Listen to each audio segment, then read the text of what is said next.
اعوذ باللہ من الشیطان الرجیم، بسم اللہ الرحمن الرحیم۔ فرمان مصطفیٰ صلی اللہ علیہ وسلم ہے، مجھ پر کثرت سے درود پاک پڑھو، بے شک تمہارا مجھ پر درود پاک پڑھنا تمہارے گناہوں کے لیے مغفرت ہے۔ سبحان اللہ۔ پیارے اسلامی بہنوں، پیارے آقا صلی اللہ علیہ وسلم کی ولادت کا مہینہ چل رہا ہے، تو ہمارے گناہ تو ایسے ہی بخشے جا سکتے ہیں۔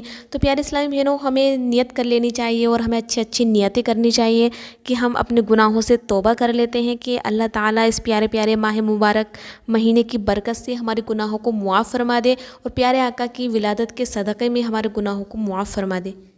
پیارے اسلامی بہنوں، یہودیوں نے بھی ہمارے پیارے آقا صلی اللہ علیہ وسلم کی ولادت کو منایا تو ان کی بھی بخشش ہو گئی، یعنی انہیں بھی ایمان نصیب ہو گیا۔ تو ہم تو پیارے آقا کی امت میں سے ہیں، ہمیں ایمان نصیب کیوں نہیں ہوگا یا ہمارے گناہ بخش کیوں نہیں جائیں گے؟ تو پیارے اسلامی بہنوں، میں آپ کو ایک ایمان نصیب ہونے کا واقعہ بتاتی ہوں کہ حضرت سیدنا عبد الواحد بن اسرائیل علیہ رحمۃ اللہ الجمیل فرماتے ہیں، مصر میں ایک عاشق رسول صلی اللہ علیہ وسلم رہا کرتا تھا، جو ربیع النور شریف میں اللہ عز و جل کے پیارے محبوب صلی اللہ علیہ وسلم کا خوب جشن ولادت منایا کرتا تھا۔ ایک بار ربیع النور شریف کے مہینے میں اس کی پڑوسن یہودن نے اپنے شوہر سے پوچھا، ہمارا مسلمان پڑوسی اس مہینے میں ہر سال خصوصی دعوتیں وغیرہ کا اہتمام کیوں کرتا ہے؟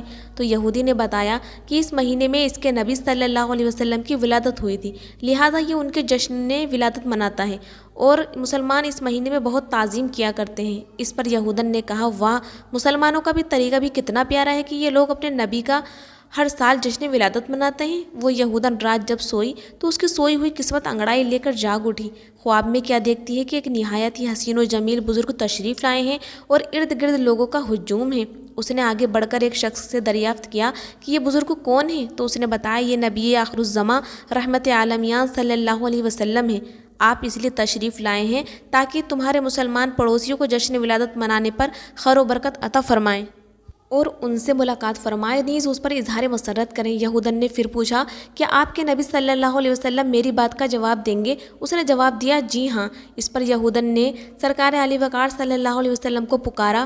آپ صلی اللہ علیہ وسلم نے جواب میں لبیک فرمایا۔ وہ بے حد متاثر ہوئی اور کہنے لگی، میں تو مسلمان نہیں ہوں، آپ صلی اللہ علیہ وسلم نے پھر بھی مجھے لبیک کہہ کر جواب دیا۔ تو سرکار مدینہ قرار قلب و سینہ صلی اللہ علیہ وسلم نے ارشاد فرمایا، اللہ کی طرف سے مجھے بتایا گیا ہے کہ تم مسلمان ہونے والی ہے۔ اس پر وہ بے ساختہ پکار اٹھی، بے شک آپ نبی کریم صاحب خلق عظیم ہیں، جو آپ کی نافرمانی کرے وہ ہلاک ہوا اور جو آپ کی قدر و منزلت نہ جانے وہ خائب و خاسر ہوا۔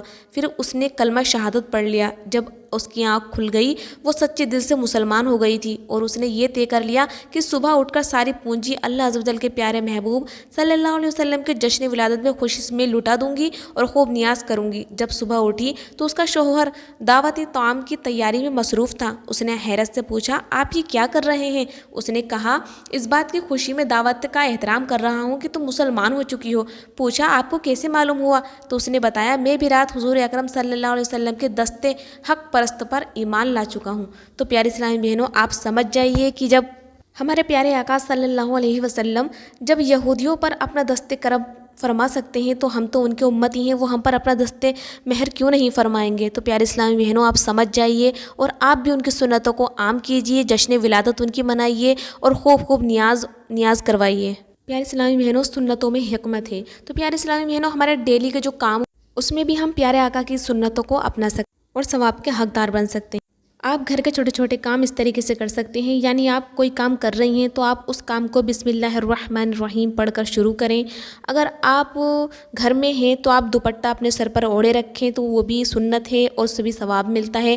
ہم جو بھی کام کریں گے سنت کے تحت کریں گے، یعنی سنت کے مطابق کریں گے تو ہمیں ثواب بھی ملے گا۔ تو پیارے اسلامی بہنوں، ہم گھر میں بولتے چالتے تو ہیں تو ہمیں کہا لگا کر زیادہ نہیں ہنسنا ہے، یعنی ہمیں صرف مسکرانا ہے، کیونکہ ہمارے آقا کو مسکرانا بہت زیادہ پسند تھا۔ آپ سلام میں پہل کر سکتی ہیں، آپ بات چیت کم کر سکتی ہیں۔ اگر آپ کو چھینک آ رہی ہے تو آپ الحمدللہ کہہ سکتی ہیں۔ تو پیارے اسلامی بہنوں، آپ جب بھی اپنی بالوں میں تیل ڈالیں تو آپ بسم اللہ شریف پڑھ کر ڈالیں۔ اگر آپ بسم اللہ شریف پڑھ کر تیل ڈالیں گی اپنے بالوں میں تو شیطان آپ پر سوار نہیں ہوگا، اور آپ کھانا کھاتے وقت بھی سنت کے حساب سے ہی کھانا کھائیں اور بسم اللہ شریف ضرور پڑھیں۔ سرما لگانا سنت ہے پیارے اسلامی بہنوں، تو آپ سرما ضرور لگائیں۔ رات کو ہمارے پیارے آقا سرما ضرور لگایا کرتے تھے، آپ بھی سرما ضرور لگائیں۔ دن میں 5 وقت کی اذان ہوتی ہے، تو جب اذان ہو تو آپ اپنے بچوں کو بھی اور آپ بھی خاموش ہو جائیں اور خاموشی کے ساتھ اذان کو سنیں، اس کا جواب دیں۔ پیارے اسلامی بہنوں، آج کی ویڈیو میں آپ کو اتنا ہی بتا پاؤں گی۔ اب میں آپ کو بتاتی ہوں آج کا وظیفہ۔ یا سمیعو 100 بار جو روزانہ پڑھے اور اس دوران گفتگو نہ کرے اور پڑھ کر دعا مانگے، انشاءاللہ عز و جل جو مانگے گا پائے گا، یعنی یہ مراد کے لیے ہے۔ تو پیارے اسلامی بہنوں، جب بھی آپ اسے پڑھیں تو 3 مرتبہ آگے اور 3 مرتبہ پیچھے اس کے درود و پاک ضرور لگانا ہے، اور آپ انشاءاللہ پورے بھروسے کے ساتھ اللہ پر یقین کر کے پڑھیں گی تو انشاءاللہ عز و جل آپ کی مراد یعنی آپ کی جائز تمنا ضرور پوری ہوگی۔